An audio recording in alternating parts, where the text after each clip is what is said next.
This is a proud production of ITM Media.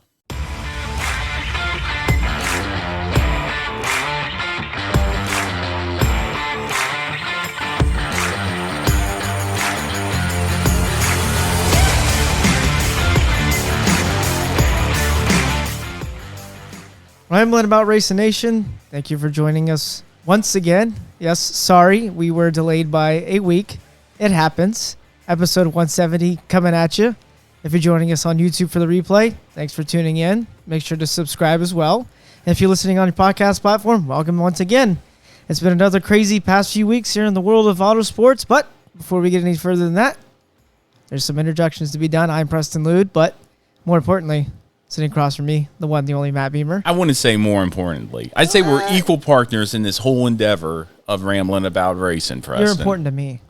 You're important to me as well, but we're equally as important here at Rambling About Racing. Again, sorry about last week, folks. It has been a crazy week. I don't know if you want to tell them why we didn't do the show last week. I had illness along with my kids. Once again, Preston was sick. Yes. And he was ill. Yes, I was, and I thought I had gotten over it. And then Friday night Apparently came, not. And I did not. I got hit with round 2, but even worse. What exactly did you have? Apparently there's this stomach bug that must be going around. And it was, let's just say it was pretty horrendous. Pretty horrendous. Well, yes, let's see, we're recording here on a Tuesday. Yeah. It's weird because, rain delays throw everything off. Rain delays by a day, excuse me. Well, I was thinking about doing this show yesterday, but then I thought, well, it would be a rushed episode. Yeah. And then I'm glad we did it. There's big pieces of news came out today. Yeah. And we're going to catch everybody up on it. Yeah. Yeah, it was round 2 was not fun. A lot of trips to the bathroom and a lot of heaving. You can spare us the details when it comes to that. Well, let's just say I haven't puked like that in years. It hurt. Like, I'm talking, Matt, when I tell you it hurt, like my body yesterday was hurting from how sore and how much it hurt to puke. Folks, I apologize for this. This isn't meant to be one of those shows. But today's going to be a fun episode. Thank you for joining us, whether you're on your regular podcast platform like Preston said or YouTube. Really do appreciate you taking the time to show up here on episode 170, Preston. I know, right? 170. I know, and I got some great plans and ideas for our throwback episode coming up here in the next couple of weeks for Darlington. Oh, boy. It's going to be great. It's going to be great, and I can't wait to show everybody it. Let's just say we're going to take a blast in the past here at Rambling About Racing Nation. Oh, dear Lord. Wait, why do you say that? Are blasting from the past, like past episodes? No. Oh, we're going to do. It's going to be a great episode. Okay, it's going to be a great episode, folks. Okay. So then never mind. I take that back. Well, I mean, I hope so. Well, I mean, you could have been a blast from the past. Could have been anything from like embarrassing takes of myself. No. That's for our Christmas special. Oh, okay. If you're new to Rambling About Racing here. Every Christmas, we do a Christmas episode in which we discuss our highlights from the past season of Rambling About Racing. And that's usually when all the bloopers come up. Yes. Because I don't want to do it in the middle of the season. It would not be fun. Yeah, but if we do it at the end of the season, everybody have something to look forward to for Christmas time while they're on their way to Grandma's house and stuff. What a good time. It is a good time. Oh, man. You see... And now I'm messing around. If you're watching YouTube, I'm sorry. I'm back and forth for no reason right here because we have something new here. Here at the ITM Media Studios. It's not new. It's just a different logo, and you'll see more of it if you're watching YouTube. You'll see it. Don't worry about that. But Preston, you have anything else before we? No, I'm glad you're feeling better. Oh, I feel great. 100%. I wish that I don't wish that on anybody. Okay. Honestly. This awful feeling. Awful. But I feel great. Thank God I'm over it. Good. Oh my God. Good. I'm glad about that, buddy. You ready to go ahead? And we got a lot to cover. We got a lot of upcoming races to cover, and races not just Talladega. We're not maybe gonna spend a whole lot of time. There's one topic from Talladega I want to we'll just skim through it. But you ready to head into our Hey Man segment? Absolutely. All right, let's do it. Folks, before we continue on with the start of Season 5 of Ramblin' About Racing, I wanted to remind everyone out there about our online stores at Teespring and Bonfire, where you can find the latest and greatest Ramblin' About Racing gear, such as t-shirts like the one I have on, hoodies, hats, or anyone but lineup exclusively at Bonfire, and so much more. Pint glasses for your beers and everything like that. Just head over to ramblinaboutracin.com under the stores tab, and there you can find the links to both Teespring and Bonfire. Every purchase will help out Ramblin' About Racing, bring you better content and hopefully more content at tracks around the country later on as we get there. So head on over to ramblinaboutracin.com. Links can also be found in the YouTube video below or on your podcast subscription on your regular podcast platform below. Again, all proceeds help out Ramblin' About Racing, bring you better content in the future.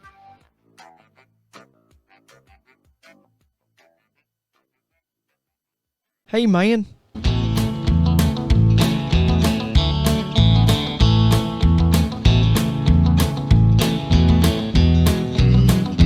Hey, man. And hey, man, here at Ramblin' About Racing, as always, presented by Devos Outdoor Lighting. Head over to devosoutdoor.com for 10% off of your order. Use it in discount code RAMBLIN at checkout. Those links can be found at on your, I should say, YouTube description and regular podcast platform description as well for this episode, and at ramblinaboutracing.com as always. And now, Preston. Yes. This is what I wanted to talk about here. And I really debated on talking about this last week when you weren't here. And this was a big back and forth with me. I ended up saying, no, I'm going to wait for Preston because I want to get your take on this, because this is, I feel, one of those important takes that we need to talk about here in NASCAR, maybe in motorsports in general. Okay. All right. And if you're watching YouTube now, you get to see our fancy dancy display here. Boom. We got the slides up here. This is what happened at Talladega with Kyle Larson. He got T-boned by Ryan Preece after you could blame Ross Chastain for that accident, but he got T-boned by Ryan Preece, and there was the result of that accident. The roll bar coming loose. Mm-hmm. If that would have been 180 degrees, Preston, on a driver's side impact, we wouldn't have been talking about the race finish. We wouldn't have been talking about anything else except the seriously injured, possibly killed Cup champion Kyle Larson, I feel. No, I don't think so. I think so. I think the driver's side is built differently than the quote unquote passenger side of the car. Well, here's my thing about this. NASCAR has always been, when it comes to these accidents, very reactive. They got a safe car in the Gen 7 car. I guess you could say now, after the 2022 season, it's definitely safer. Drivers in the 2022 season have experienced a lot of hits. We saw Alex Bowman out. A concussion caused the retirement of Kurt Busch in the 2022 season. Not even at the end of the 2022 season. Retirement of Kurt Busch, gone. Mm-hmm. Several drivers, including Denny Hamlin and several more, complained that was some of the hardest hits they've ever taken, regardless of the safer barrier or whatnot. This car, unfortunately, is not built by the teams anymore. This car is built by a single-source manufacturer, which I'm sure they have quality control, but it's not to, I feel like, the standards that a team, like, say, a Joe Gibbs Racing would say, I'm happy about this product that I can put Denny Hamlin in this car and him be safe no matter what the situation is. And that's where I'm getting at here, because what happened here to Kyle Larson could have been horrible. And I got a few more examples here of the reactiveness of NASCAR. And NASCAR's come a long way since its inception in the late 1940s. 75 years. A lot of safety improvements. One being, if I could get it working, the fuel bladder following the death of Fireball Roberts in the 1964 World 600. Reaction. I'm sure fiery crashes have happened before then, but none that have taken the life of a champion like Fireball Roberts, a legend in this sport. Probably bad picture, but it demonstrates it perfectly. Richard Petty's crash in the Rebel 400 at Darlington in 1970 introduced and revolutionized safety as far as the window nets. We see window nets on every car in the NASCAR series and stock car racing, because when he flipped at Darlington, he came out of the car. Luckily, he wasn't crushed or lost a body part. The Hans device. Surprisingly enough, this is what kind of makes me mad about the Hans device, Preston.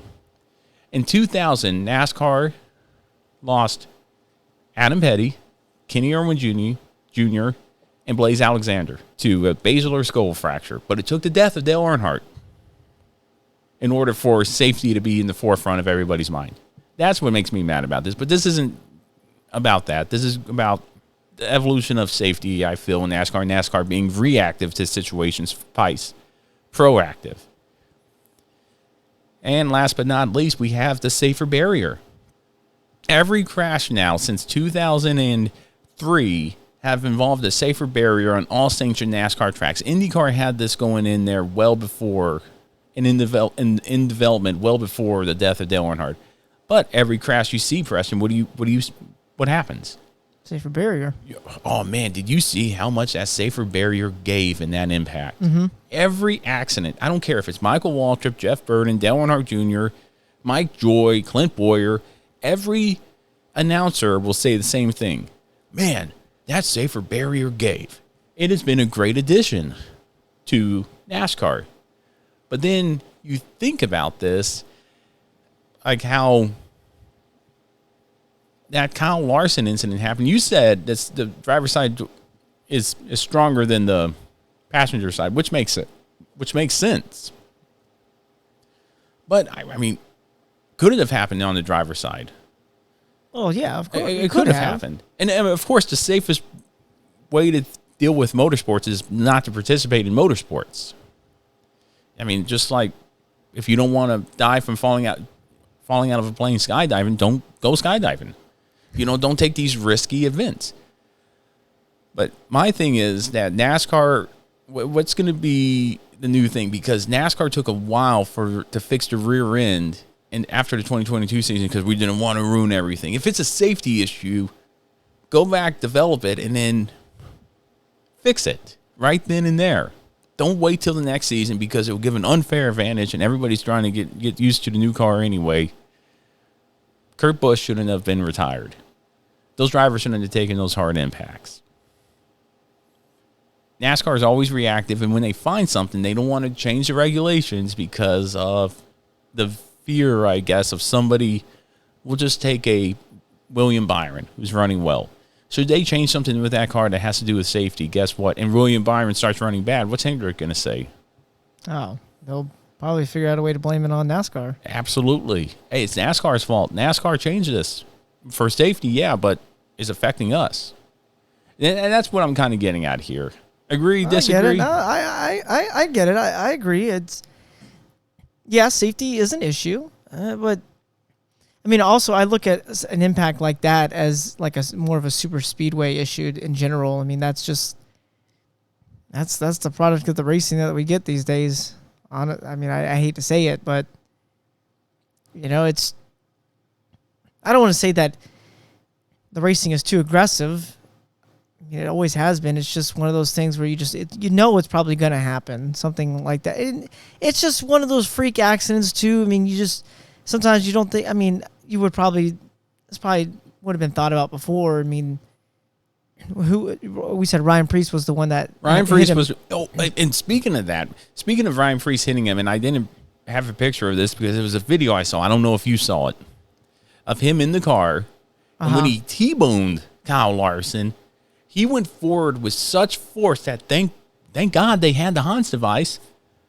Thank God they make that mandatory now, because it looked like to me, I don't know, I didn't hear anything afterwards. It looked like to me that Ryan Preece's head hit the steering wheel. I didn't hit the boy. If it said hit the steering wheel, boy, that's a restraint problem in general. But no, it didn't. He hit the crap out of that car. The violence of that crash from. I say more so Ryan Preece. I mean, Kyle Larson probably felt it, but it wasn't to the degree that Ryan Preece felt it. I felt, because Ryan Preece, I mean, if you saw the video, he jerked forward, and that could have been a restraint issue. That could have been a issue with the seatbelts or whatnot. But man, it's just, and like I said, that's just unfortunately that accident is the product of the super speedway racing in general. Now we've seen hard hits before when, excuse me, when we have these big accidents at, say Daytona or Talladega, and usually you have a field of cars that just start to get all crumpled up or whatever. One car spins out in front, everybody just gets collected at one time. In this case, Larson got, I don't remember how it even really happened. He got turned, and when he hit the apron, I don't know if he overcorrected or if the steering wheel overcorrected on its own, but they cut the car right back up the racetrack, up the banking. And usually a lot of the instincts are if there's an accident usually happening, usually you're trying to tell your driver, if you think they have a window, gas it up and just go and hope that you can get out of here. And, that was just a freak accident where Ryan Preece just happened to be gassing it up, thinking that they were going to get through it, and Kyle Larson's car just did a 180 and went right back in the opposite direction and came right up the track. We've seen hard hits before. No, we with have accidents, but like I said, it's just different because Ryan Preece just happened to be gassing it up at the time. So when he actually hit him, he was probably doing close to 180 or so, instead of your usual accident that happens at a track like that where guys are maybe doing 180, 190 behind, but happen to be slowing down already in that general, or they have cars in front of them that are taking that impact off. This was just a one-on-one incident, and Larson just came up the track. It's just, to me in general, yes, in the past decades of NASCAR, yes, safety has always been an issue, but the way safety has evolved over the years, now it seems to be more of just like a super speedway issue, I guess you could say, in my eyes at least. No, I'd have to disagree with you there, because if that happens out of Texas, it isn't a super speedway, but it could happen in Texas. It could happen in Texas. But what I don't like is the reactivity from NASCAR. I feel like this is a opportunity to maybe look at who's welding and what's welding and welds, and maybe put some more supports in there, because it doesn't look like much of a support. Because my biggest thing is following that, you don't think about it when you're watching the race. You think, oh man, that was a bad hit. But then you start kind of sitting on it and letting it marinate with everything. And then you think, oh my gosh, if that would have been 180 degrees and that would have been this, and one thing would have been changed or whatnot, we wouldn't have been talking about Kyle Busch winning at Talladega. We would have been talking about Kyle Larson being killed at Talladega, the first death since Dale Earnhardt. I'm hypothetically speaking, because, who knows? It could have been a nothing impact, but he could have been hurt. Yeah, that's true. It was a close call. It almost reminds me of when Roman Grosjean got stuck in the barrier at Bahrain. That's a very good Formula point. One dodged a bullet there. We even have it on our episode. It's on our YouTube channel. Go back and listen to it. NASCAR dodged a bullet here because 180 degrees could have made a difference. It could have. And it could have made a big difference. It could have. It's just my opinion. Your opinion's your opinion, but I feel like sometimes you would like for sports to be proactive instead of reactive. I unfortunately see motorsports in general just being kind of a reactive thing. They just kind of learn as they go. I just feel like that's almost like the way life usually is. You just learn as you go. It just happens, and you just correct. And that's why they took both of those cars to the R&D center so they could look over it more. And I'm sure there could be changes down the road. Will it be this season? Who knows? No, I'm sure they're still there trying to, I don't think it takes a day to figure it out and say, oh, this is what it could be done. Yeah, absolutely. They probably have to go through and figure out if they're going to add anything extra to the side of the car, how much weight is it going to add to the car and stuff like that, because I'm sure teams are going to be pretty upset, and then teams are going to have to go ahead and figure out, oh, well, now the car weighs this much, so now we got to change all this other stuff. And yeah, it makes this big snowball effect. Right, and don't react NASCAR for the sake of reacting. Do this methodically to prevent this from happening again, because I think NASCAR dodged a bullet there at Talladega. Yeah, with Kyle Larson. But that's all we got for Talladega. It was really status quo there. I wanted to talk more about it last week, but oh well.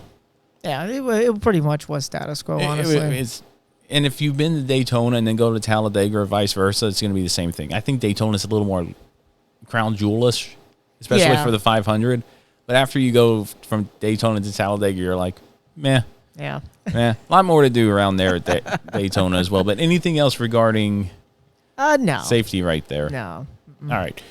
Next topic here, and this topic's going to be I think a very interesting one. Ross Chastain strikes again. Ross Chastain. The drama, the saga continues. Our favorite guy to talk about here, and I hope you guys can see him. I don't know if there's a glare right there on the screen right there, but Ross Chastain, finishing second at Dover, had a great run all day. And then overshadowed again by controversy. Him running into Brandon Poole. Ironically enough, collecting Kyle Larson. Oh, well. I don't know. I really don't know what to say. I'm going to let you lead off with this. I really, when I watched it, well, first of all, when you're watching it live, you don't see how the wreck initially started until they showed the replay. And of course, man, there's a lot to this that really bugs the crap out of me. But I won't hit on everything yet because it has to do with the way they broadcast it in the Fox booth, which is just odd. Oh my gosh. It was really odd how it was so stupid. But so, I mean, initially when you see the replay, you would think that it looked like Ross maybe ran Brendan Poole over. Right. Which some people say, well, what if Brendan Poole was slowing down? Maybe what if he was braking a little bit earlier? Or, you have people that'll probably bring up arguments saying, oh, well, that's a lap car in the way. That's their problem. You know what? What I say to that is everybody whatever teams bring cars to the track deserve to be on the track. If it's a lap car, it's a lap car. Big deal. Then get around it or wait. I mean, I understand that stage racing creates this thing where people have to try and get to the front so they can get the stage points. And maybe that's what Ross was doing. He's probably just trying to get whatever he could get out of that. And then he just causes an accident. And, I mean, he probably just couldn't wait any longer, which... I mean, some guys don't like to wait. No. Kyle Larson was pretty angry about it. Right, said, understandably. It's the first stage, which it's just so many factors with it. But I don't know. I didn't really agree with what I see, and and when people like I said, when people want to say, oh, well, what if Brendan Poole may have brake checked or whatever? When I watched the interview of Ross Chastain at the end of the race, and he says, oh, yeah, I'm going to go over to those guys on, Tuesday or whatever, and I owe them a really big apology. Like, this man gets on TV and wants me to feel sorry for him, the way he expresses his attitude. I'm just like, I can't feel sorry for you anymore, dude. And when Brendan Poole says maybe he needs to get his butt whooped, somebody probably needs to, I wish I could curse, somebody needs to whip his butt for once. Like we said weeks ago in one of our episodes, somebody needs to actually do something instead of just talking about it. Right. That's what everybody just keeps saying. Just someone, again, Brendan Poole, when he says, oh, somebody needs to probably just whip his butt, I'm like, okay, well, then somebody finally do it. Right. Why aren't we doing it yet? Because we're just going to talk about it for another week, and then he's going to do it again, maybe. Maybe he does, maybe he doesn't. And then guess what? Someone else is going to say it again. Boy, if he did that and involved somebody like a Tony Stewart, guess what? Tony Stewart's probably going to be talking to him and maybe laying some hands on him. But nobody's done it yet. I don't see why not. If all these drivers are saying somebody needs to say something about it, well, then somebody go to him and say it already. Right. I'm tired of it. Okay. Moving on from that. No. Because I got my side. I got my rebuttal. Okay, all right, let's hear your rebuttal first. Here's my thing with the Ross Chastain. I don't mind it. Ross Chastain, if you're a slow car, get out of the way. Well, it was two slow cars. I mean, it was Brendan Poole and Austin Dillon. I mean, what's he going to do? He can't pass it on the outside of him. Well, guess what? I'm going to say this. And if Charlie was here, he would totally disagree. He'd be like, no. But I think you know where I'm going with this. Had that Ross Chastain number 1 Chevrolet been painted 3 with a black car with a number 3 with a Dale Earnhardt in there, although be it he might be retired by this point in his life if he would have survived that crash in 2001. If that would have been, if he is Dale Earnhardt, new Dale Earnhardt, doesn't care. I've heard him compared to Ernie Irvan as well. Ernie Irvan. And guess what? Those drivers don't care. Those drivers want to win races. Well, that's fine. And if you're slow, but Dale Earnhardt done that so many times, but everybody's, yay, Dale Earnhardt, yay. I bet the Jeff Gordon fans didn't like it. I bet the competitors didn't like it. Rusty Wallace and maybe Benny Parsons and all those guys coming up and transitioning when Dale Earnhardt was coming up didn't like Dale Earnhardt running through them like that. Ross Chastain does it. And like you said, we said it a few weeks ago. Do something about it. If you don't like it, do something about it. I just think there's a time and place for it. I just think at a track where it happened, at a track like Dover, you have, when you drive off into turns 1 and 3, it's like diving into a canyon. So the car's coming up off the ground almost. And he pretty much ran him over right as that transition happened. I mean, if he would have run him over in the corner, okay, I understand that there. You're probably trying to move him out of the way, but he legit pretty much ran him. I mean, it's just like... I see nothing wrong with what he did. I see plenty of wrong with what he did. Absolutely It's not. just like with Denny Hamlin, when Denny Hamlin ran over J.J. Yeley. And everyone wanted to say, oh, maybe Yeley, slowed up on him. No, Denny Hamlin drove through him at Richmond. I'm sorry to say it, but Denny Hamlin ran him over. I think he apologized for it.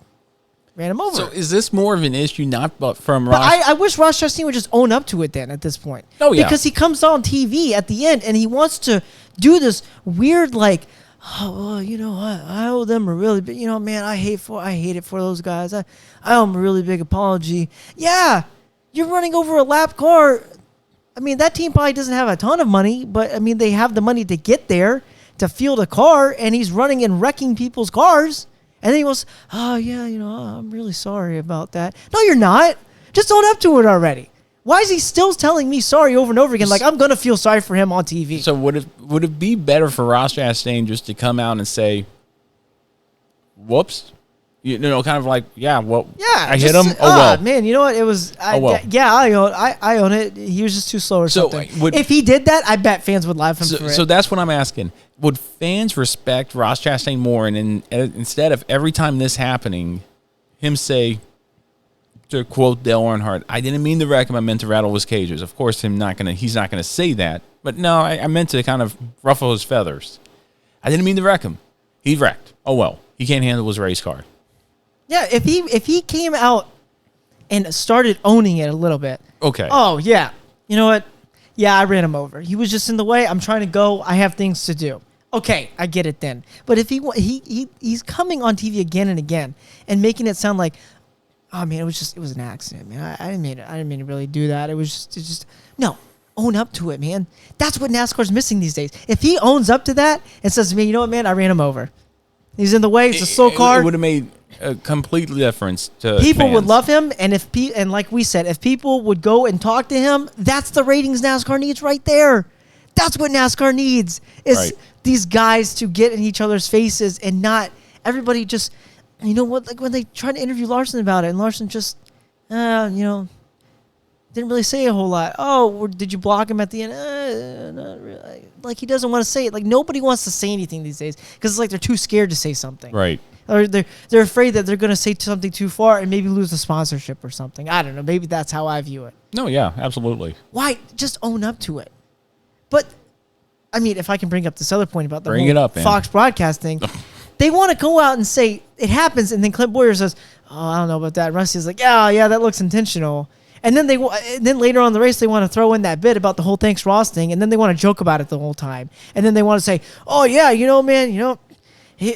man, that guy's got places to be. He's got a fast car today, Which side of the ship are they going to be on? They want to blame him one part of the race, and then later on when they throw this whole stupid thanks Ross bit up in the air, because Fox is so ridiculously dumb for half the stuff they even produce these days, they want to throw this, oh, thanks, Ross. He throws watermelons up the top. Thanks, what? That's so stupid, first of all. That's a dumb take. And then, so, like I said, they want to blame him, and then later on in the race, they're praising him for going through the field aggressively. Like, which one is it going to be? How are you going to tell me one thing and then go and walk your words back and say, oh, boy, he's real aggressive. He's got a fast car today. He's looking real good, man. I got my eyes on him. But earlier in the race, you were saying, oh, man, that looked pretty intentional. I don't know about all that. What are we doing? What are we doing here? Good point, man. So, I got to say kudos to Kyle Larson for throwing the block at the end, Hey, it is what it is. It happened. Yep. It didn't really matter because we got that caution at the end. Which, man, I tell you what, if we would have been able to see that racing play out, I think it would have been better. Oh man, what a finish that would have been! But still, well. It is what it is. It was a better Dover race than I expected. That was great. I mean, Ryan Truex winning Saturday, Martin Truex Jr. winning Sunday or Monday. Yeah, Truex brothers in victory lane, and they said last time that happened was what, Rusty Wallace and Mike Wallace. I can't remember. I don't remember. It had to be Mike Wallace there for the Busch and Winston Cup at that point, I feel. So, yeah, what a great weekend for those guys. Congrats to both of those. You can never count out Martin Truex at Dover. No, you can't. You can't count out Martin Truex Jr. anywhere. But now I think he's finally got his mojo back, for lack of better words there. But anything else? No, that was another Ross Chastain rant brought to you by us again. We might need to do a compilation of that. Here, I'm sure we'll still have more to feed off of in the coming weeks. That's why I like Ross Chastain and Trackhouse Racing, man. I like them both because I could see that Dale Earnhardt in them, and I could be like, but like you said, if he would just own up to it and say, yeah, he was too slow, I wrecked him. He was passing another car. He shouldn't have been doing that. He knew the leader was coming up. Get out of the way, and then you can make your pass whenever. Yeah. Go own up to it. And I agree with you. If he does own up to it, he earns a lot of fans there. Oh, yeah, absolutely. All right. Anything else? No. All right. Next big topic here. Legacy Motorsports. Motor Club. I apologize. Okay. Legacy Motor Club switching to Toyota in the 2024 season, making the announcement today, Tuesday, May 2nd. How do you feel about that? Great. Okay, great. I think it's a great move for them, honestly. Okay. Why is that? Well, I don't really, I don't know how teams sit on the totem pole when it comes to certain manufacturers, like, for example, Chevy or, for example, Ford. But you got to think that, like, Hendrick Motorsports is probably at the top of the totem pole when it comes to Chevy and whatnot. Oh, absolutely. I don't know where Legacy would sit on the totem pole with Chevy, but, like, this year they have not been performing, like, well at all. They've been kind of, like, under subpar, as probably some people would think. They switched, rebranded this year. Jimmy Johnson's got a big stake in it now these days, along with Gallagher, because Richard Petty's no longer got any ownership in it whatsoever. He's more of like an ambassador to He's just a figurehead at this point. He's just a figurehead at this point. And a lot of people say, I cannot believe Richard Petty would let something like this happen. Well, he's not really making the call. He's not calling the shots anymore at this point. He's, like you said, he's just a figurehead. Jimmy Johnson wants to build. That's why the name is there, Legacy Motor Club. They want to build a legacy, and they're going where they can build off of a legacy. And Toyota is probably like, hey, why don't you guys come on over here? And it almost like evens the playing field out. I can't think off the top of my head right now, but that puts 8 full-time Toyota cars in the field for next year. 9 if you count Jimmy Johnson as a part-time. But I feel like they're going to get more, Toyota will give them more backing. They're going to go where the money is. Toyota gives them more backing. They're going to get more feedback on a lot of things. And I think this team you're going to see, it's not going to be a huge step next year, but they'll probably perform much better next year, let's just say, in my eyes. Okay. They're just going where the money is. So you mentioned a pecking order and a totem pole, a hierarchy, I guess you could say, when it comes to manufacturers. And Hendrick definitely being at the top of that totem pole when it comes to Chevy teams. Here's my thing. For Toyota, Joe Gibbs is at the top. And then you have 2311, who's next. And now you have Legacy Motor Club coming in right underneath the 2311 team. Both organizations, being Joe Gibbs and 2311, are winning organizations when it comes to Toyota. Mm-hmm.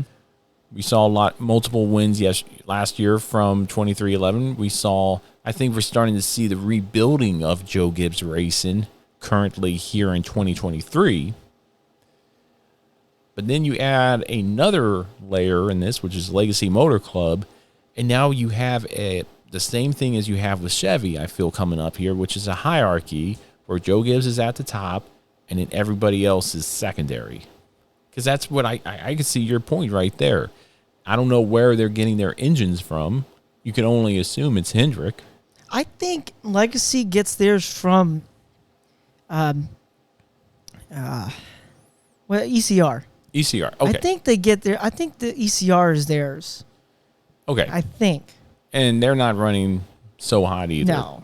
When it comes to Chevy, Hendrick is the king of the hill. They've been for decades. Mm-hmm.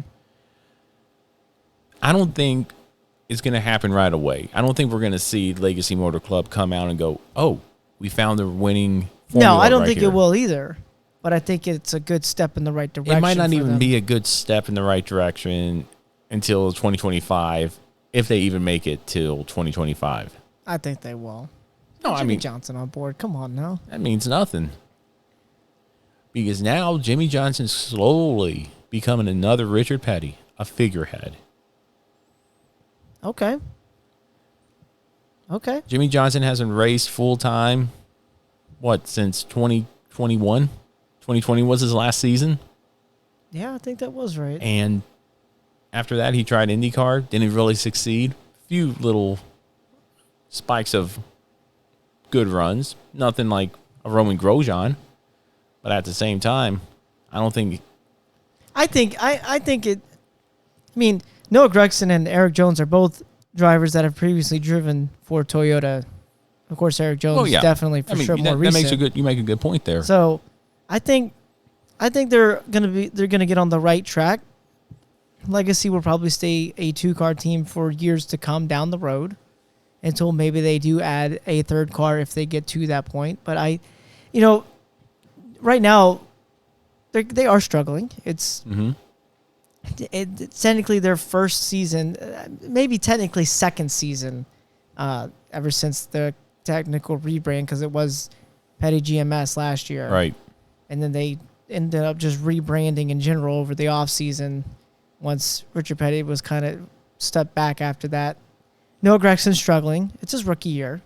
He's got to get things figured out. But at the same time, it happens. At the same time, Josh Berry raced a number of races for Chase Elliott, is now substituting for Alex Bowman, who was injured in an accident, injured his back.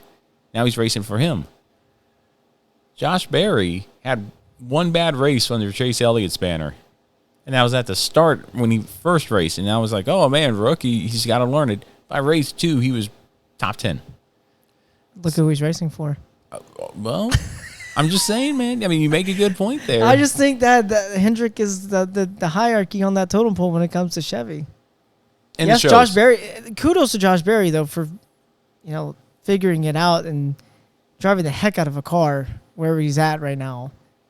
Rumors swirling about him even getting a ride at this point next year. But I think it just comes to where you are on the totem pole in general. I think Legacy, give it a few years and they may be competing in terms of, like you say, with Joe Gibbs being the hierarchy in Toyota, then maybe they'll be competing with 2311 at that point. Right. To be the number 2. So.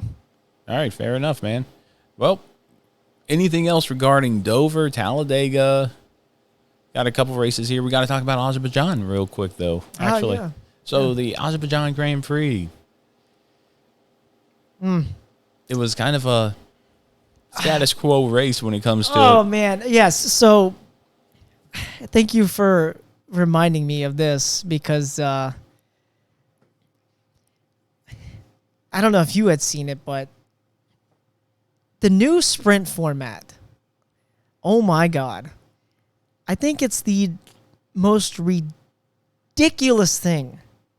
I don't know what the FIA is trying to do. I'm not sure if they think that they're making racing exciting. I really don't know. Last year, I can't remember if sprint format racing was introduced 2 years ago or if it was last year. I think it was 2020. It was somewhere, like maybe 2 seasons ago, I think. Right, 2021. But remember when they first came out with the sprint format, which was on a Saturday, was going to set, wherever you finished, was supposed to set the field for Sunday. Yep.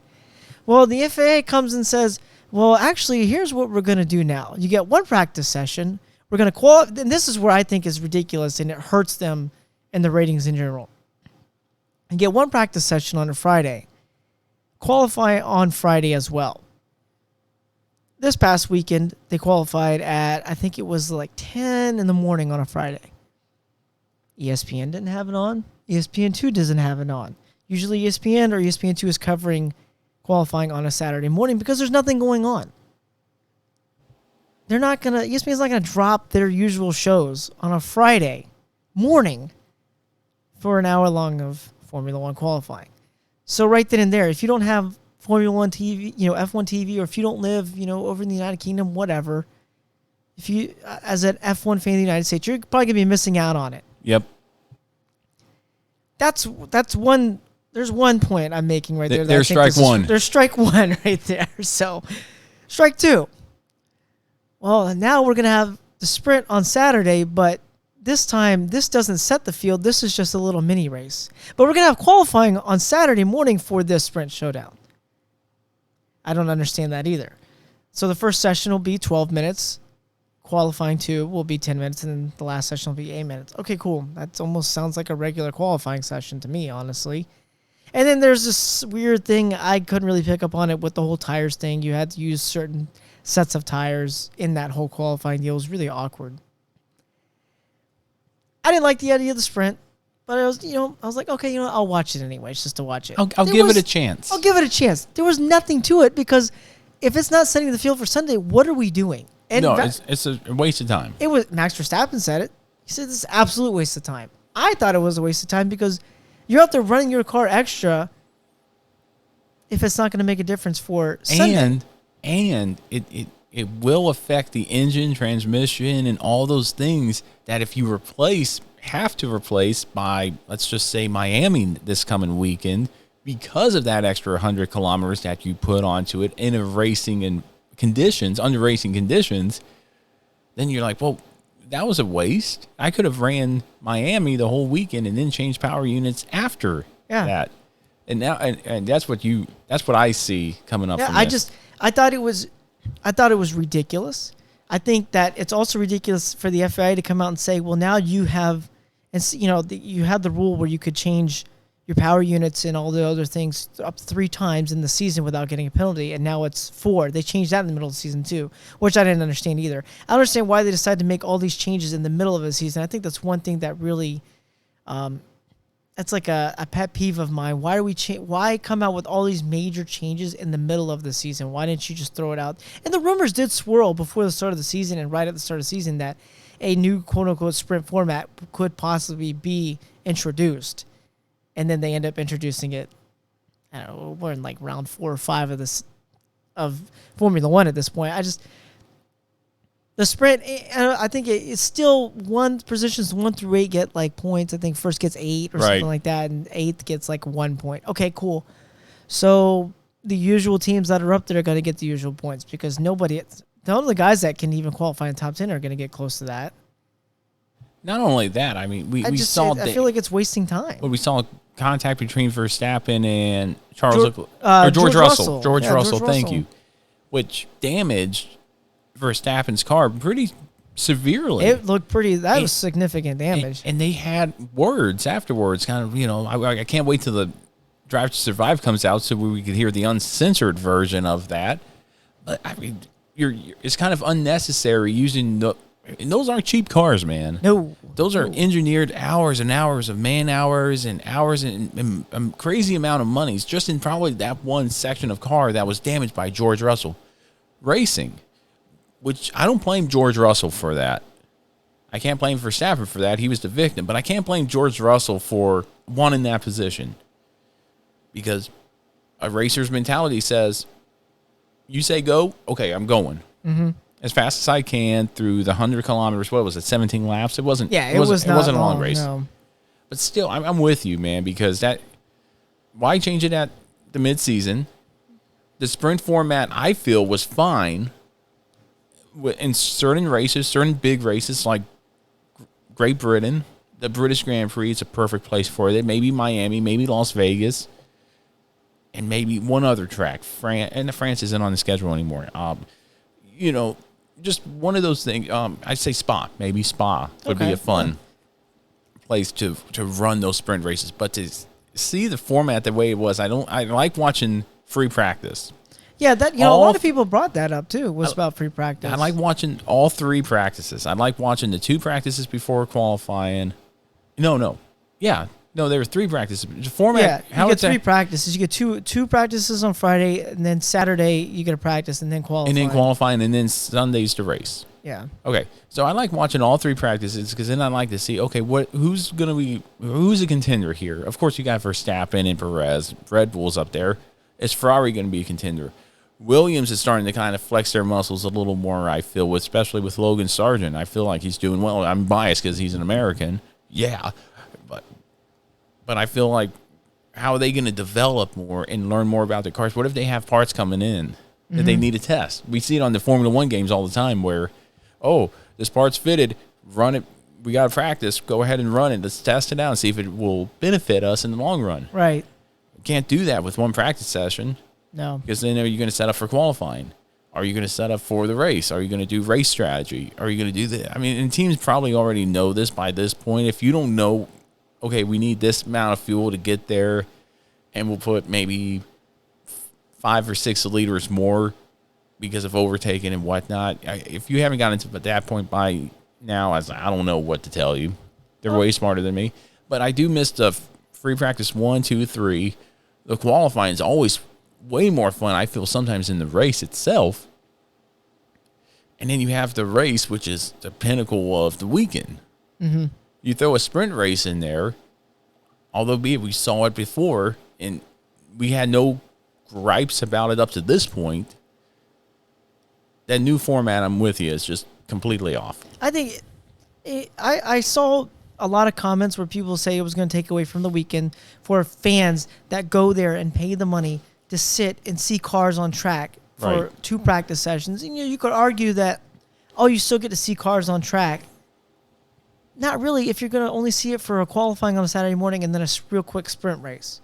And the results of the sprint race don't even set the field for Sunday, which the sprint race traditionally does in Formula One. I mean, not everybody wants to be there to watch cars racing like that on a Saturday. Some people just like to see the cars go around on track for a practice session.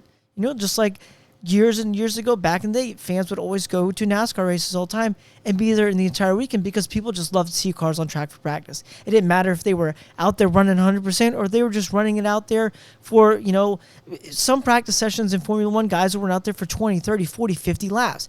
They may not be running hard every single lap, but they're breaking the car in, seeing how things doing, figuring out strategies and stuff like that. Now you're throwing in a 17-lap sprint race where people are running as hard as they can the entire time. I would rather take a practice session over that any day. Right, and some people just like to sit next to the track, or whether in the infield or outfield, having a beer, tailgating, just listening to the cars go around to the track. I mean, that's what I enjoy doing. I just think that I feel like the FIA is trying to make it exciting, and I feel like they're going to start screwing that up. It's a slippery slope. It's a slippery slope, and I think I think if they want to make it exciting, I'm pretty sure Charlie was the one that said it, give everybody points then. Why do we have that? If you want to make it, because if you're only giving points to the top 8 competitors and it's not setting the field, it's just the usual guys that get the points on Saturday, and it's just going to extend the lead even more. Yeah, why even race Saturday? Why even race Why even run your equipment? Just say, hey, what if there's a big accident? If I'm one of those back marker cars, I hate to say back marker cars because there's a big difference in Formula One. There is. If I'm one of those back marker cars, if I'm not going to get penalized for it, I'm not going to go out there on Saturday. Hey, I'll see you guys tomorrow. Yeah, that's what Logan Sargent did. Well, they had some other issues with the car, but they had some other issues with the car. I can definitely see that. But if I'm them, if I'm not going to get penalized for it, absolutely. Hey, I'll see you guys tomorrow. Right. There's no point in me doing this. If the FIA wants to make it fun or make it exciting, then everybody should deserve to get points. That'll make it a little bit closer throughout the season, I guess you could say. Right. And we could talk about points. We've harped on points, I think, since our episode 1 of when we were calling In the Marbles. I mean, it just seems like points now, especially with NASCAR, have always been an issue. It's a hot topic debate. And now we start getting into Formula One, where I think they're going down the same road. I mean, it's ever so slightly. I'm worried that they are. It's ever so slightly. Weird. It's just awkward. It is, and I'm with you there. But Azerbaijan, maybe Miami will produce better. We'll talk about Miami here in a second. But anything else about Azerbijan Grand Prix? No, other than that, I mean, Sunday was just a... Yeah, the usual suspects won. It was Perez, not... I mean, I'm not shocked that Perez won because he's been fairly good at Azerbaijan. Yeah. But it was pretty much just a straightforward race. No, I mean, nothing big. Yeah, nothing really to write home about. All right. Up next here on the docket, Kansas Motor Speedway coming up here for NASCAR.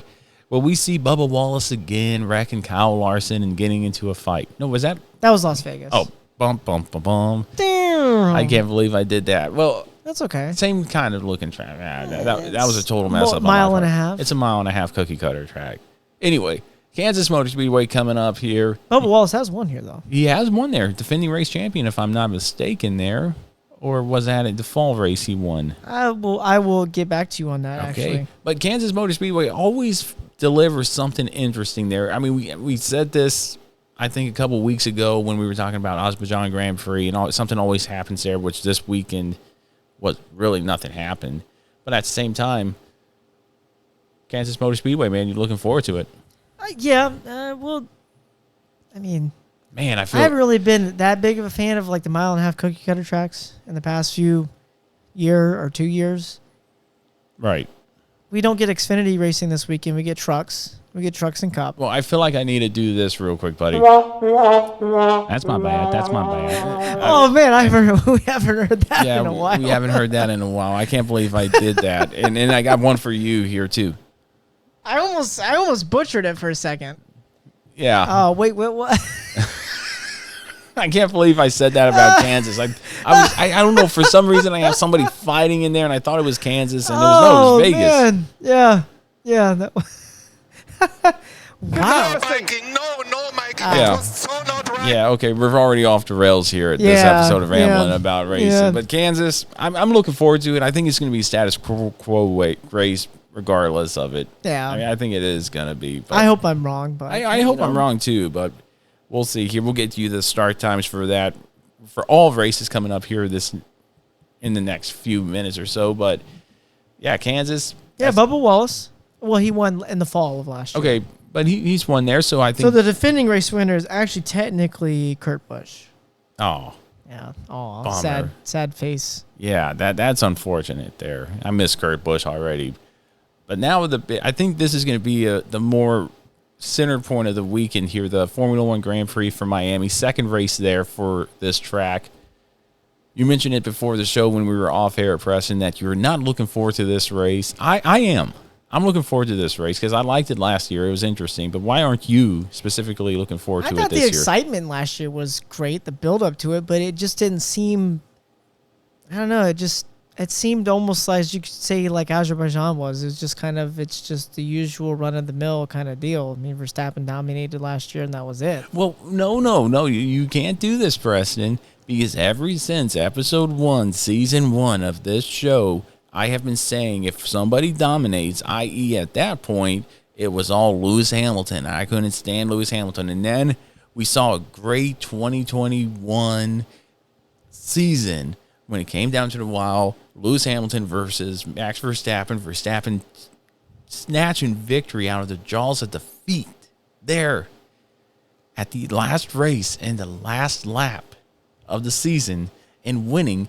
And now all of a sudden we're right back here at square one with Formula One, except it's not me saying it this time. It is you, ironically enough, the Formula One guy of the show saying it's going to be a boring race. I'm not saying it's going to be a boring race. I was hoping that it would be teams would be a little bit close to Red Bull. Like it seems like Ferrari is maybe starting to figure things out. I was hoping that Aston Martin would be a little bit closer, but they've kind of fallen off. It seems like Ferrari is going to be the ones that may be the only ones to challenge Red Bull at this point.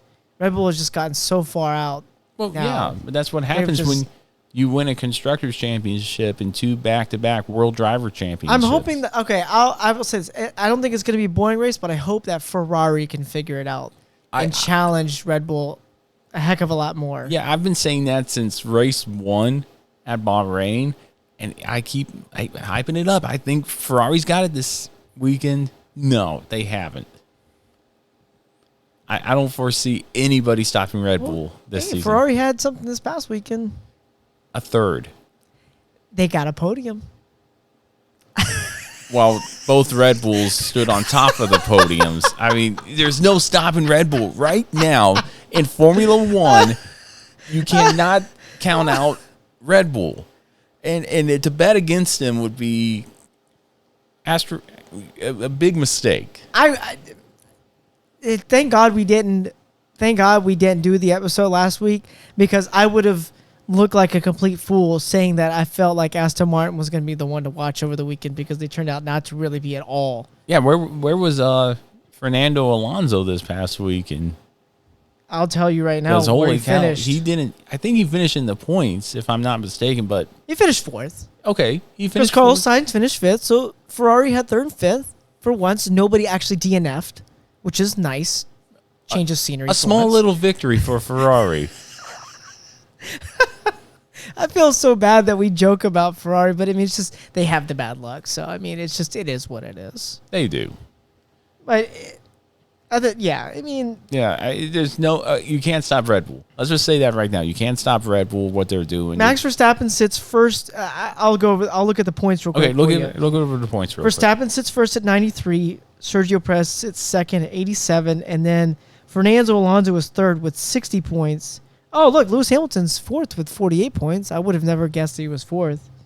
And then you have Sainz and Leclerc. So, yeah. But the constructors' standings, this is where it hurts the most. Okay, let's hear that. Red Bull, 180 points. Yeah, they're running away with it already. Aston Martin is second with 87. Yeah, that's wow. That's huge. That would take. I don't think it was like that the year that Verstappen and Hamilton duked it out when it came down to the fire. I don't think it. And I want to say even that season, Mercedes won the Constructors' Championship. But it wasn't by a ton like that, and it wasn't that big of a gap this early into the season. I mean, Red Bull is absolutely dominating right now. Just wiping the floor with everybody. Yeah. But we could beat a dead horse about that all you want. Going ahead right now and going to give you the upcoming races for this weekend. It's only going to be the Craftsman Truck Series and the Cup Series for NASCAR this weekend. Saturday, May 6th at 8 p.m. Eastern Standard Time on FS1 is going to be your Truck Series race. Sunday, May 7th at 3 p.m. Eastern Standard Time on FS1 as well is going to be the Kansas race for the Cup Series. And for Formula One, the United States Grand Prix, the first of three. Yes. First of three this year. I'm really looking forward to Las Vegas, hoping it doesn't disappoint. I'm hoping Miami equals to what we saw last year. And that race is going to be Sunday, May 7th at 3:30 p.m. Eastern Standard Time on ESPN. Kind of conflicting, straight up conflicting with NASCAR when it comes to the United States market. It's going to be interesting to see. Real quick, Preston, and you know where this is going. Race winners and race picks for Formula One, the Craftsman Truck Series, and the Cup Series for NASCAR, unless you want me to start. No, I can start. All right. What do you want to start with, NASCAR? We'll start off with NASCAR, and then we'll go to Formula One. I have Christian Hercus winning in the Truck Series. Good pick. Kyle Larson for the Cup Series. Okay. And then Max Verstappen for Miami in Formula One. Why do you take the low-hanging fruit? What if I wanted the low-hanging fruit? Because I was going to say Sergio Perez, but I think Max Verstappen this week. Well, yeah. I mean, I don't want to count against him. Okay, so who'd you say for trucks? Christian Hercus. Okay, Ben Rhodes. Okay. Tyler Reddick. Ooh. Tyler Reddick gets it. And Sergio Perez. All right. Good pick. Tyler Reddick, good pick. 23-11. I think so. Success at Kansas. Yeah, he does. So. And defending race champion's car. Unfortunately, Kurt Busch isn't there. Yeah. But 23-11 runs well at Kansas. I expect him to do well. So that's about all I got, buddy. So anything else before we get into the final thoughts portion of this week's episode? No. Oh, well, I mean, other than, like you said with the start times, real quick, it is going to be kind of conflicting with Formula One, but to me, it seems kind of odd since Formula One has got such a big market in the United Kingdom, or England, as you could say it, is 6 hours ahead. So that would be like 9:30 their time for a race.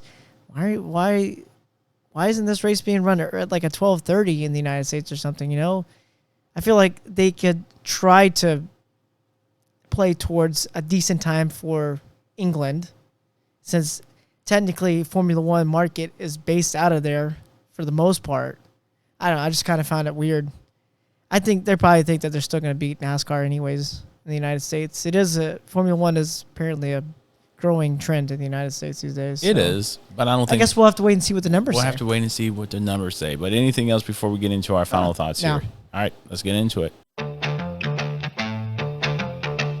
Before we wrap up today's episode, I wanted to remind everyone out there about a partner that has been with Ramblin About Racing since we were called In the Marbles Weekly Racing Podcast, and since we were on the Unhinged Sports Network, and that is Fanatics. Fanatics is your one-stop shop for everything NASCAR, for your favorite drivers' t-shirts, hoodies, hats, die-cast, and so much more. But it isn't just NASCAR. I get all my Alabama Crimson Tide gear from there, as well as my Washington Capitals gear there as well. One-stop shop for everything you need, any type of sport you need. Links can be found under the sponsor tab at ramblinaboutracin.com, as well as under the podcast description and YouTube description, depending on whether you're watching or listening to Ramblin About Racing. Head over there right now and get your favorite sports gear need for this upcoming season.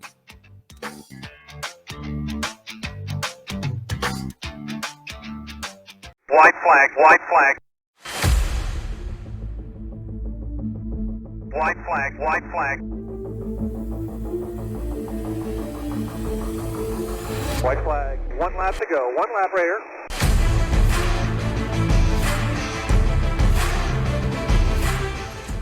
Final thoughts on this week's episode of Ramblin' About Racing. If you stayed up with us all the way up to this point, really do appreciate it. Sorry about the new format here. I hope you guys liked it. I hope you guys liked the PowerPoint presentation with visuals. Yeah, if you're watching on YouTube. If you're watching on YouTube, and if you're not watching on YouTube, well, then you might as well go watch on YouTube then. You stole the words right out of my mouth there, Preston. Spread the word. Let everybody know. Yeah, if you haven't subscribed already, subscribe to our YouTube channel. It's really good. So here, and we got a couple more slides right here. If you are watching on YouTube, boom, we got our fantasy standings here for Ramblin' About Racing. I didn't do so hot again. I was just about to ask you if you set your lineup. I did set. That's what's sad. I set my lineup. Oh. I worked hard this weekend in studying it, but Did you see where you finished? Yeah, it doesn't matter where I finish. As what Brian would say. No, not Brian. James would say, I just need a nice hot bowl of soup there in the basement. Because I am not doing so hot whatsoever here. And I have a feeling, Maples is running away with it. He's going to be a 3-time champion. He's going to be the king of our Ramblin' We're dominating right now. Him and I are. What are you two in cahoots or something? No, we just happen to be. Yours truly won this week once again. Oh wow! You guys are welcome. I take pride in this. I take pride in winning every week.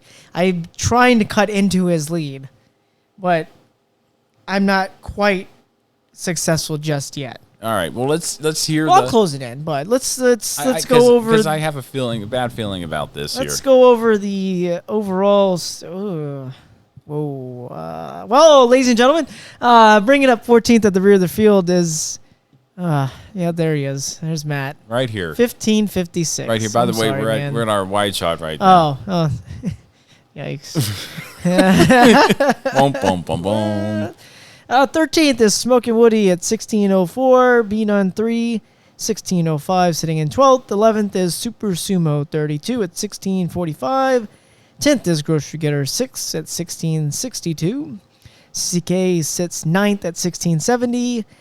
Charlie is currently 8th at 1,721 points. 7th is TS Promo D, 1772. The Money Team Moon Rovers, my brother, sitting 6th at 1788. S-Blades is 5th at 1802. The Sports Stove is 4th at 1810. Matt Camper sits 3rd at 1833. And then we get into the 1,900 Club. I sit 2nd at 1,921, and Maples is 1st at 1,959. So we are, you can just call us Red Bull at this point. Wait, what was my What's my points right now? 1,556. I'm only 403 points out of the lead. Give it a couple bad weekends here, and I'm right back in it. Well, hopefully you don't have a bad weekend next weekend. I probably will, Preston. Unfortunately, I probably will. Anyway, that was our fantasy standings this week in NASCAR. Look at that. I like that. That is beautiful right there. This week in NASCAR, we go back to 1975, May 4th. Buddy Baker ends his 2-year drought by winning the Winston 500 at Talladega. Baker's Bud Moore Ford finishes a car length in front of runner-up David Pearson, the Silver Fox. And that happened May 4th, 1975. I hope I didn't say 1974. I don't recall, but I might have. I've already messed up and said Bubba Wallace is going to... But you corrected that time really quick. Yeah, but I still looked bad. It still looked real bad when it came to that. And well, we all have our moments. Yeah, I've had a few of them. It's funny what a week will do to you. Yeah. But no, you wanted to be sick. I know. Okay. But Preston, man, my man, that was it. That was our show. If you want to comment about anything, use YouTube or hashtag social media, hashtag what you think ITM for anything. And Preston, anything else before we wrap up this episode of Ramblin' About Racing? Nope, not at all. All right, Preston, but we're going to go ahead and wrap up this episode of Ramblin' About Racing. Again, thank you so much for tuning into us, whether you're on your regular podcast platform or YouTube. Really do appreciate you taking the time to stop by and listen to us or watch us if you're on YouTube. I'd like to thank our partners for the show, Stand Up to Cancer, Fanatics, Devos Outdoor Lighting, and Extreme Sim Racing for all they do for us here at Ramblin' About Racing and what they do for Belly Up Sports as well. Make sure to head over to ramblinaboutracin.com to links to all of our social media platforms, Facebook, Twitter, Instagram, and YouTube for the latest and greatest in the world of auto racing and see what's going on in our lives as well. For Preston Lood, P_Luda, I'm Matt Beamer, MBeamer22. Stay safe. We'll see you after Kansas and the Miami Grand Prix for Formula One. Have a good week, everybody.